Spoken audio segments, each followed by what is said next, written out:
आज हम बात करेंगे बढ़ते ओमिक्रॉन की। जी हां, देश में ओमिक्रॉन का खतरा बढ़ता ही जा रहा है, जिसने सभी की चिंताएं बढ़ा दी हैं। ओमिक्रॉन मामलों की संख्या 163 का आंकड़ा पार कर चुकी है और जिसकी जानकारी केंद्रीय स्वास्थ्य और परिवार कल्याण मंत्रालय ने दी। ओमिक्रॉन के मामले अब तक देश के 12 राज्यों और केंद्र शासित प्रदेशों से सामने आए हैं।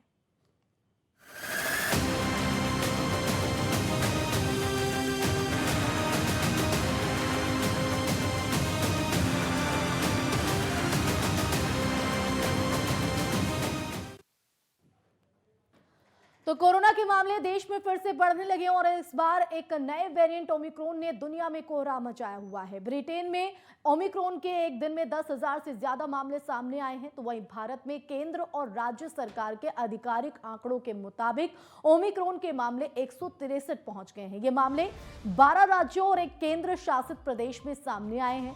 नए मामले महाराष्ट्र में 54, दिल्ली में 24, राजस्थान में 17, उत्तर प्रदेश में 2, कर्नाटक में 19, तेलंगाना की बात करें तो यहां पर 20 मरीज इस वेरिएंट के, तो गुजरात में 11, केरल में 11, आंध्र प्रदेश में 1, चंडीगढ़ में 1, तमिलनाडु में 1 और पश्चिम बंगाल में 2 मामले रिकॉर्ड किए गए हैं। हालांकि दिल्ली के स्वास्थ्य विभाग की माने तो इनमें से 12 मरीजों को छुट्टी दे दी गई है और अन्य 12 का जो इलाज है वो चल रहा है। और ऐसे में भारत सरकार ने भी ओमिक्रॉन को लेकर अलर्ट जारी कर दिया है।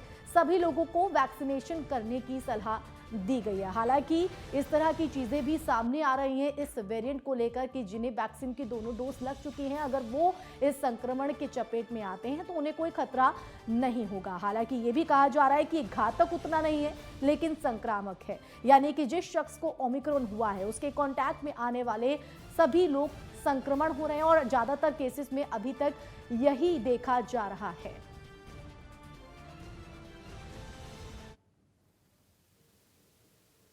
चर्चा हुई तो एक तो एक्सपर्ट्स ने ये बताया कि ओमिक्रॉन फैलता बहुत तेज़ी से है, बहुत ज़्यादा तेज़ी से फैलता है, लेकिन इसके सिम्टम्स बहुत माइल्ड हैं। बुखार थोड़ा सा होता है, तो बहुत माइल्ड सिम्टम्स हैं। इसमें हॉस्पिटलाइजेशन भी कम होता है और डेथ्स के भी काफ़ी कम चांसेस हैं। सबसे पहले मैं दिल्ली के सभी लोगों को ये कहना चाहता हूँ कि घबराने की बिल्कुल ज़रूरत नहीं है, पैनिक करने की बिल्कुल ज़रूरत नहीं है। पहली चीज़ तो जैसा मैंने कहा कि एक्सपर्ट्स कह रहे हैं बहुत माइल्ड है, लेकिन अगर आपको अस्पतालों की ज़रूरत भी पड़ेगी, दवाइयों की ज़रूरत भी पड़ेगी, तो दिल्ली सरकार ने सारे इंतज़ाम किए हुए हैं, अच्छे से इंतज़ाम किए हुए हैं। हॉस्पिटल्स भी मिलेंगे, बेड्स भी मिलेंगे, ऑक्सीजन की भी पूरी हमने व्यवस्था कर ली है, किसी तरह की कोई कमी नहीं होने देंगे।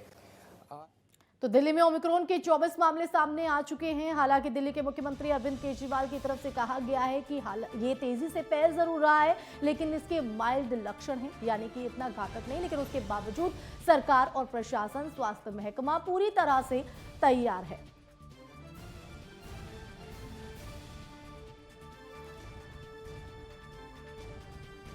तो जिस तरह से ओमिक्रॉन तेजी से फैल रहा है वो चिंता भी कहीं ना कहीं बढ़ा रहा है, लेकिन भारत के लिए इस ओमिक्रॉन से कितना खतरा है और आखिर ये वायरस कितना खतरनाक है, यही समझने की कोशिश करेंगे।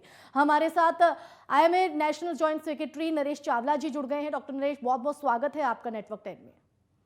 नमस्कार। बिल्कुल, इस बढ़ते ओमिक्रॉन के चलते चिंताएं जो हैं वो बढ़ गई हैं। तो सबसे पहले सवाल तो नरेश जी यही है कि ओमिक्रॉन जो ये वेरिएंट है ये कितना भारत के लिए बड़ा खतरा है और इस वायरस को कितना खतरनाक देखते हैं आप? देखिए आशमा, ये सवाल बड़ा मुश्किल है। इसलिए मुश्किल है कि जब से 24 नवंबर से पहला केस साउथ अफ्रीका में डिटेक्ट हुआ था, तब से हम देख रहे हैं कि लोग बार बार ये सवाल पूछते हैं क्योंकि उनको याद आती है पिछली दूसरी कोरोना की लहर। इसमें कोई शक नहीं है कि दूसरी लहर बहुत ज्यादा जानलेवा थी, बहुत ज्यादा उसने कहर ढाया था। तो हम सब एक मन से डरते हैं कि कुछ हो ना जाए, और दूसरे मन से हम शायद वो प्रिकॉशंस जो हमें जरूरी चाहिए, चाहे ओमिक्रॉन खतरनाक है या नहीं है, इसमें कोई शक नहीं है, as compare to delta and delta plus corona variants, ये कोरोना वेरिएंट बहुत ही कम खतरनाक माना जा रहा है। लेकिन आशिमा, हमें भूलना नहीं चाहिए, ये कब दोबारा अपने आप को बदल लेगा, वो कब खतरनाक बन जाएगा, हमें पता भी नहीं चलेगा। बिल्कुल मत भूलिए, ब्रिटेन में आज की तारीख में डेली 10,000 ओमिक्रॉन केसेस हो रहे हैं। 19,000 से ऊपर उनके यहाँ टोटल केसेस हो रहे हैं, out of which 10,000 are omicron. Hindustan में अभी ओमाइक्रॉन ने बहुत ज्यादा पकड़ नहीं पकड़ी है, लेकिन हम देख रहे हैं 1 दिसंबर को जब पहला केस हुआ था, तब से लेके अब तक कम 150 से ऊपर तो जा चुके हैं। अब कितना ऊपर जाएंगे हमें मालूम नहीं है, लेकिन अक्सर ये इंसान थोड़ी तसल्ली कर लेता है कि जी आईसीयू में एडमिट नहीं होना पड़ा, कोई जाने नहीं जा रही। लेकिन आशिमा में ये दोबारा आम जनों को एक डराने का उद्देश्य ना लेते हुए, एक एहतियात का शब्द कहते हुए, ओमाइक्रॉन बढ़ेगा ही बढ़ेगा। बिकॉज ये मैं स्थिति अगर इसको मैं कंपेयर करूं दिसंबर 2020 से, तब भी पूरे यूएस में, पूरे यूरोप में बुरा हाल था और हम बड़े शांत बैठे थे, कुछ नहीं हो रहा, कुछ नहीं हो रहा। और उसके बाद जो मार्च अप्रैल में हुआ है, हम सब जानते हैं कि कितना कहर था। और वो तो दूसरी लहर के जरिए हमारे सामने आकर खड़ा भी हो गया। लेकिन डॉक्टर नरेश, जिस तरह से जो मरीज सामने आ रहे हैं और अभी तक जो केसेस आए हैं, उनमें ज्यादातर ये देखा जा रहा है कि जो ओमिक्रॉन से प्रभावित हैं, उनके कांटेक्ट में आने वाले जो लोग हैं, उनको संक्रमण हो रहा है, वो पॉजिटिव होंगे ही होंगे। तो आप क्या मानते हैं? और अभी तक के ज्यादातर केसेस में ये देखा भी गया है। अशिमा, सच्चाई ये है कि ओमिक्रॉन कहने को बड़ा माइल्ड वायरस है, लेकिन ये फैलता पिछले वायरस के मुकाबले में कम से कम 5-6 गुना ज्यादा फैलता है। यानी कि अभी भी हमें पूरा डर है कि बाय मिड जनवरी या by the end of January we'll have many more thousands of cases। अब ये इंसान सोचता है यार माइल्ड होगा, कुछ नहीं होगा, कुछ नहीं होगा, बट जहां तक उसके फैलने की बात है, और प्लस पर्टिकुलरली हमारे जो बच्चे हैं, जो अभी तक अनअफेक्टेड सेक्टर था, और प्लस हमारे जो कोमॉर्बिड कंडीशन वाले सीनियर बुजुर्ग हैं या जो इम्यून कॉम्प्रोमाइज्ड पेशेंट्स हैं, उन पे खतरा जरूर आने का डर है। तो इसलिए आम आवाम को, आम जन को मैं आज भी कहूंगा कि आप डरिए नहीं। डरने के लिए हम आज भी नहीं कह रहे। शायद हो सकता है ये virus weak, omicron may be the end of the corona, we don't know, but हम ये सोच के तसल्ली कर लें कि हमें कुछ नहीं करना चाहिए, तो ये गलत है। हमें अपना वैक्सीनेशन भी करना चाहिए, और हमें जो कोरोना एप्रोप्रिएट बिहेवियर है, जो कि बचने का सबसे बड़ा जरिया है, इस पर भी आएंगे, समझेंगे और क्या प्रिकॉशन लेनी चाहिए, क्योंकि ये तमाम ऐसे सवाल हैं जो इस वक्त लोगों के जहन में भी चल रहे हैं। हालांकि लोग जो हैं वो लीनियंट हो रहे हैं। आऊंगी इसी सवाल के साथ। हमारे साथ चर्चा में यथार्थ अस्पताल के मुख्य चिकित्सा अधीक्षक सुनील बालियान जी भी जुड़ गए हैं। डॉक्टर सुनील, आपका भी बहुत बहुत स्वागत है इस चर्चा में शामिल होने के लिए। और जैसा कि डॉक्टर नरेश ने कहा है कि अभी इसके जो घातक परिणाम है वो देखने को नहीं मिले हैं, माइल्ड बेशक है, लेकिन क्या आप मानते हैं कि दूसरी लहर जैसी एक समस्या फिर से खड़ी हो सकती है अगर हमने इसे लीनियंट लिया तो? देखिए, दूसरी लहर तो खत्म हो चुकी है। हमें अब ये तीसरी लहर की आहट सुनाई देने लगी है। पहली लहर के दौरान और दूसरी लहर के दौरान हमने देखा है कि हमसे लगभग 1.5 से 2 महीने पहले पूरे यूरोप और अमेरिका में केसेस बढ़ने स्टार्ट हो जाते हैं।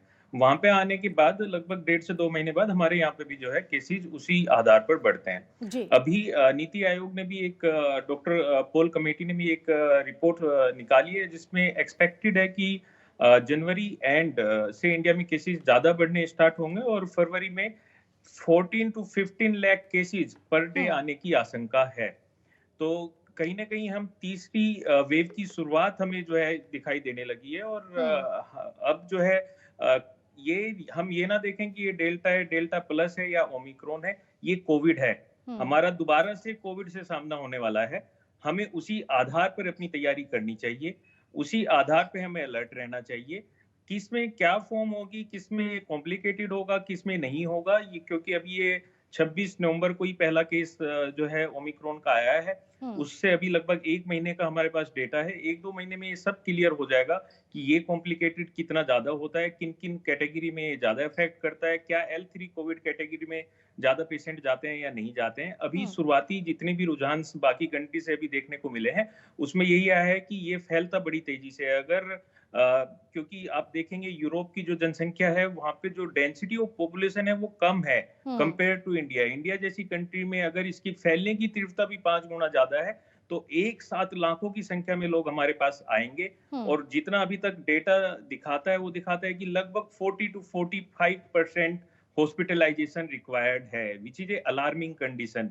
अगर 100 पेशेंट आते हैं और उसमें से 40 से या 40-45 पेशेंट्स को एडमिशन की जरूरत होती है, तो इंडिया जैसी कंट्री में एक बड़ा नंबर होगा।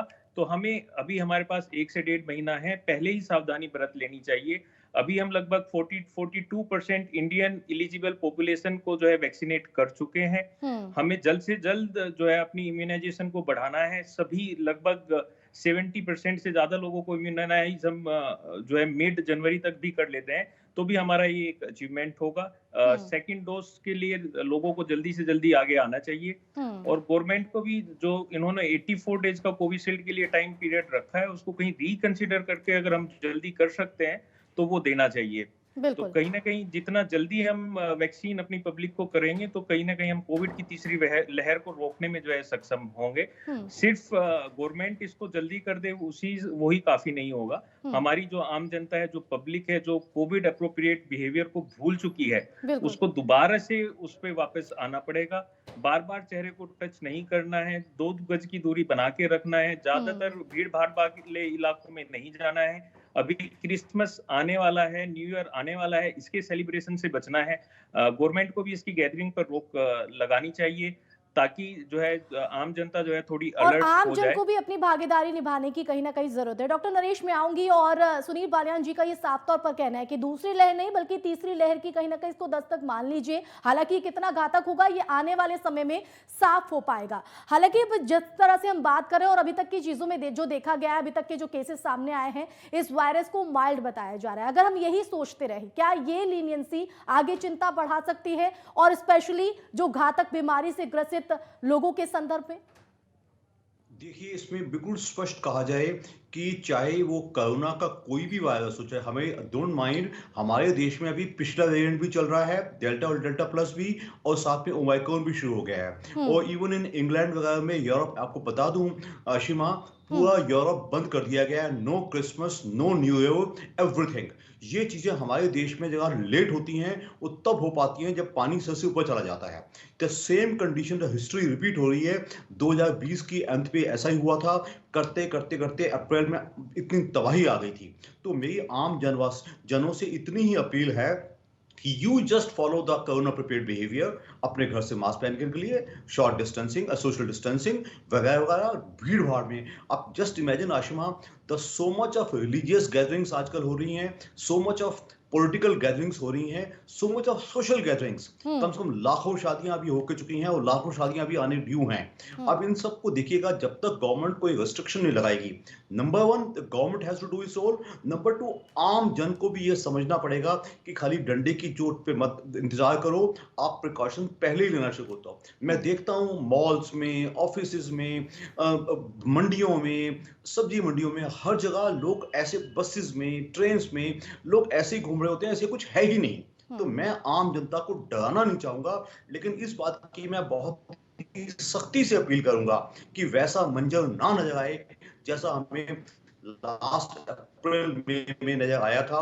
ऐसा कि थ्योरेटिकली हो सकता है। अब हमें नहीं मालूम कि कितना ये माइल्ड है और कितना ये क्या रूप आने वाले समय लेगा। हमें नहीं मालूम कितने लोगों को हॉस्पिटल चाहिए होगा, हमें नहीं मालूम कि कितने लोगों को आईसीयू चाहिए होगा। आप जानते हैं हमारे देश में लोग पैनिकीनेस एकदम फैल जाती है। लोग लापरवाह होते हैं तो लापरवाह होते हैं। जब पैनिकी करते हैं तो इतना ज्यादा पैनिकी करते हैं कि शॉर्टेजेस शुरू हो जाती हैं, लोग बाग डरना शुरू कर जाते हैं, जो कि गलत है। So corona appropriate behaviour and vaccinations. वाशिमा में एक बात और भी कहूंगा, हम लोगों की जो पिछला वैक्सीनेशन हम लोगों को लगा है, particularly the corona martyrs, which includes doctors, nurses, paramedical staff, hospital staff. It includes frontline workers, जिसमें कि municipality workers, police personal and journalist also. And third category, the immune compromised patients, which will include largely cancer patients or जो organ transplant patients and many immune diseases. इन लोगों को government को बहुत ही जल्दी booster dose लगानी चाहिए, क्योंकि for example my self, मुझे टीका लगाए हुए आज पूरे 10 महीने हो चुके हैं and my immunity has gone down. So अगर डॉक्टर्स को आप इम्यूनिटी प्रोवाइड नहीं करोगे तो हमारी इंडियन मेडिकल एसोसिएशन ने स्पष्ट शब्दों में गवर्नमेंट को अपील की है इन लोगों को प्रोटेक्ट किया जाए। यही वो लोग हैं जो हॉस्पिटल्स में, वार्ड्स में, ओपीडीज में इन्होंने काम करना है, और जो हमें नजर आ रहा है कि अगले 2 महीने में क्या होने वाला है। It is और only ये the government and वैक्सीन की ordinary फर्स्ट people डोज को who लेकर जिस need तरह to से फ्रंट realize it। लाइनर्स को डरे नहीं, तवज्जो दी लेकिन गई थी, वो precautions बूस्टर डोज जरूर के लिए है। भी वो तवज्जो अब कहीं ना कहीं देने की जरूरत आ गई। क्या सुनील जी, डॉक्टर नरेश को आपने सुना होगा, आपका क्या कहना है उनकी इस राय पर? और सरकार की तैयारियों को लेकर अगर बात करें तो ओमिक्रॉन को लेकर सरकार कितना तैयार आपको नजर आती है, और कोई सुझाव आप अपनी तरफ से देना चाहेंगे? देखिए, डॉक्टर नरेश ने बिल्कुल सही कहा कि ये बिल्कुल सही वक्त है। जिन लोगों को 6 महीने से ज्यादा हो चुके हैं डोज लिए हुए, उनको बूस्टर डोज दी जाए। चाहे वो सेम लें या क्रॉस जेनिसिटी लैंसेट में भी एक पब्लिकेशन आया है कि जिसने कोविशील्ड लिया अगर वो कोवैक्सीन लेता है तो उसमें थोड़े रिजल्ट्स बेटर हैं, वो या दूसरी स्पुतनिक भी ले सकता है। तो इस पे जल्द से जल्द बूस्टर डोज पे जो है गवर्नमेंट को गाइडलाइन लेके आनी चाहिए। स्पेशली जो फ्रंट लाइन वर्कर है, जो डॉक्टर्स है, स्टाफ है, उन सबको, जो आप मीडिया सहयोगी हैं, सभी लोगों को बूस्टर डोज देना चाहिए। पहला कार्य तो ये करना चाहिए। दूसरा कार्य, जितने भी बुजुर्ग और इम्यूनो कॉम्प्रोमाइज्ड पेशेंट्स हैं, क्योंकि अगर ये ओमिक्रॉन लाइट भी है, हल्का भी है वेरिएंट, इतने ज्यादा सिम्टम्स नहीं आते, बट हमेशा ही जो इम्यूनो कॉम्प्रोमाइज्ड पेशेंट्स होते हैं, जो कार्डियक हैं, जो लीवर ट्रांसप्लांट के बाद हैं, जिनकी किडनी ट्रांसप्लांट हुआ है, डायबिटीज अनकंट्रोल लंबे समय से चल रहा है, हार्ट में स्टंटिंग वगैरह डला है, ऐसे सभी पेशेंट्स को, जिनको 6 महीने से ज्यादा हो चुके हैं, उनको भी फ्रंट लाइन वर्कर के साथ साथ प्रायोरिटी पे बूस्टर डोज गवर्नमेंट को ओपन कर देना चाहिए। क्योंकि अभी जो कोवैक्सीन और कोविशील्ड है वो सिर्फ गवर्नमेंट सेटअप में नहीं, प्राइवेट सेटअप में भी हर जगह अवेलेबल है। तो पब्लिक अपने आप जाके, अपने खर्चे से भी जाके उसको ले सकते हैं। बस गवर्नमेंट को उसके लिए जो है बूस्टर डोज को अनिवार्य करने की आवश्यकता है। कहीं ना कहीं इसके लिए गाइडलाइन लेके आने की आवश्यकता है। वैसे हमारी गवर्नमेंट प्रोएक्टिवली इन सब चीजों पे काम भी कर रही है। सारी जो दिशा निर्देश हैं उनके टाइम टू टाइम आते रहते हैं, और अभी जो है सेकंड इम्यूनाइजेशन भी उन्होंने काफी पब्लिक का बढ़ा दिया है, जो कि संख्या पहले कम लग रही थी, अब उससे ज्यादा लोगों को वो देने लगे हैं। अभी हमारे पास बहुत सारे कॉल्स ऐसे भी आते हैं पेशेंट्स के कि कोविड आने वाला है, क्या हम दवाइयाँ, कौन कौन सी दवाइयाँ पहले ही लेके रख लें, क्या हम ऐसी कोई दवाई आती है जिनको खाएं और हमें कोविड ना हो। मैं आपके माध्यम से सभी दर्शकों को ये बताना चाहूंगा कि अभी इंडिया में कोविड की थर्ड लहर नहीं आई है। हाँ, आने वाली जरूर है। सतर्क रहने की आवश्यकता है। सतर्कता सिर्फ कोविड अप्रोप्रिएट बिहेवियर को अपनाने की है। कोई डेफिनेटिव ट्रीटमेंट नहीं है। जो भी ट्रीटमेंट है वो सिम्टोमेटिक है। जब कोविड हो जाता है उसके बाद लेने वाला ट्रीटमेंट है। पहले से ही आप दवाइयां घर में लेके ना रखें, इनकी शॉर्टेज मार्केट में ना करें। ऐसी कोई भी मेडिसिन अवेलेबल नहीं है कि आप पहले से खाएंगे और आपको नहीं होगा। लेकिन हाँ, ये जरूर है, अगर आप प्रिकॉशंस रखेंगे, आप मास्क लगा के रखेंगे, भीड़ भाड़ वाले इलाकों पे नहीं जाएंगे, किसी से 2 गज की दूरी से बात करेंगे, तो आपको कोविड नहीं होगा। ये हम वेव 1 और वेव 2 दोनों में देख चुके हैं।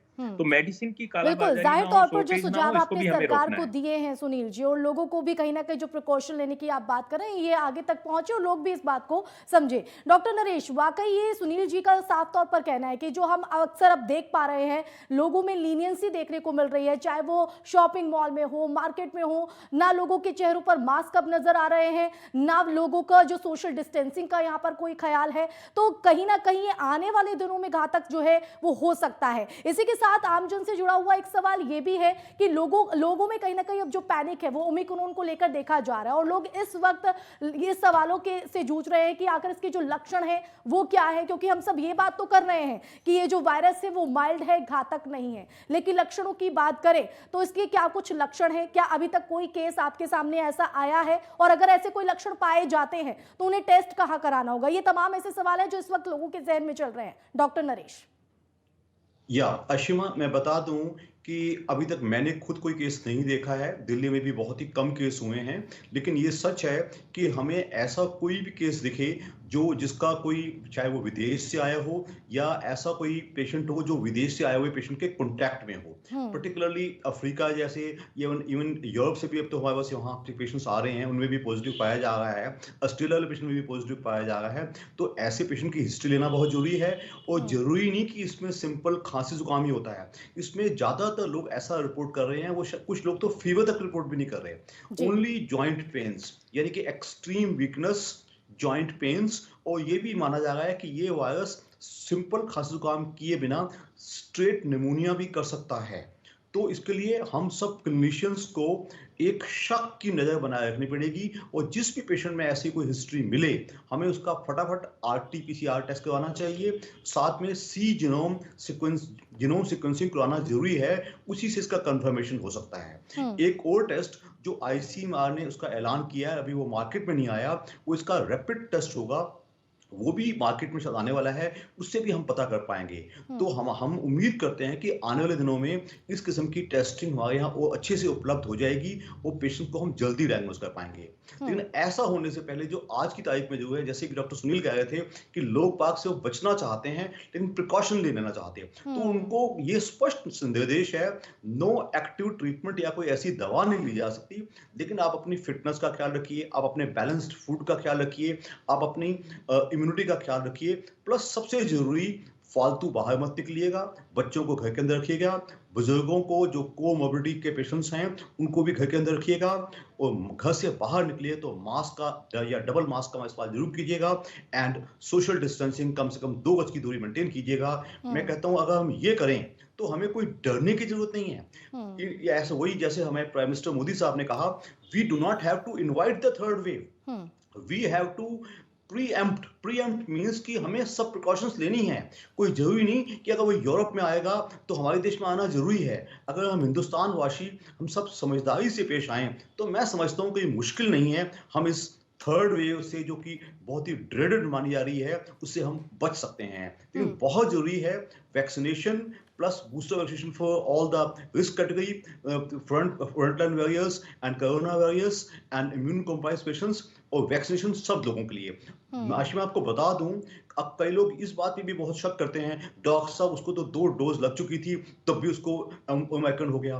तो मैं आपके माध्यम से दर्शकों को स्पष्ट कर दूं कि एक इम्यूनिटी वो होती है जो मुझे अकेले लेने के आती है, लेकिन अब एक हर्ड इम्यूनिटी जब 70 से 75% लोगों को लग जाएगी तब हम उम्मीद करते हैं हम सब बच सकते हैं। और एक खुशी की खबर वो भी मैं कह दूं, शायद पिछला जो पेंडेमिक था जो कि 1910 में आया था स्पेनिश फ्लू का, वो तकरीबन 2.5 साल में खत्म हो गया था।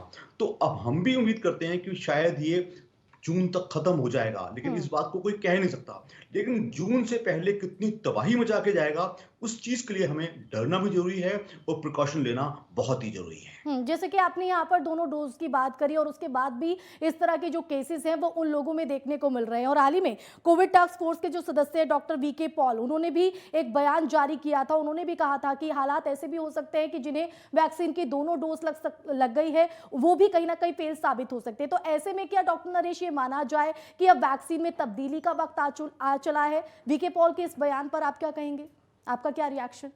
यस, मैं डॉक्टर वीके पॉल के बयान से कुछ सहमत हूँ। I think at the research level, at the scientist level शायद ये किया जा रहा है, लेकिन मैं एक बात स्पष्ट बता दूं, जिस जन को भी दोनों डोज लग के अगर ये ओमिक्रॉन वाला वेरिएंट से हमें कोरोना होगा भी तो वो इतना घातक नहीं होगा। उसकी डिसीज माइल्ड होगी, उसको आईसीयू की जरूरत नहीं पड़ेगी, उसकी मौत आने का नंबर नहीं आएगा। तो आज भी वैक्सीनेशन एक ऐसा हथियार है जो हमारे हाथ में, जो जिनको हमें पता चला है 58% हमारे देश की आबादी को 2 डोज लग चुकी हैं, 30% और जिनको एक ही यूनिट लगी है। तो हम कहेंगे उनको जरा तेजी से एक्सपीरियंट किया जाए ताकि सारी जनता इससे बचे। और हम चाहें कि हम 15 जनवरी तक ऑलमोस्ट 75% अगर हम अपनी जनता को कवर कर सके तो मुझे पूरी उम्मीद है कि हम बचेंगे। लेकिन साथ में booster is a must. All over England and Europe booster शुरू हो चुका है, हमारे देश में as a policy government has not allowed it at yet. तो मेरे विचार में बूस्टर को जल्दी लगना चाहिए। आप दोनों का ही बहुत शुक्रिया डॉक्टर नरेश और डॉक्टर सुनील जुड़ने के लिए, इस चर्चा में शामिल होने के लिए, और जो प्रिकॉशन लेने की बात आपने लोगों को कही है और जो सुझाव सरकार को दिए हैं, ये सुझाव कहीं ना कहीं सरकार भी शामिल करे और लोग भी इस बात को समझे कि सिर्फ प्रशासन और शासन के स्तर पर ही इस जंग को नहीं लड़ा जा सकता, जीता नहीं जा सकता जब तक आम जन अपनी भागीदारी नहीं निभाएंगे। इसी के साथ इस चर्चा में बस इतना ही। आप देखते रहिए नेटवर्क 10। जय हिंद।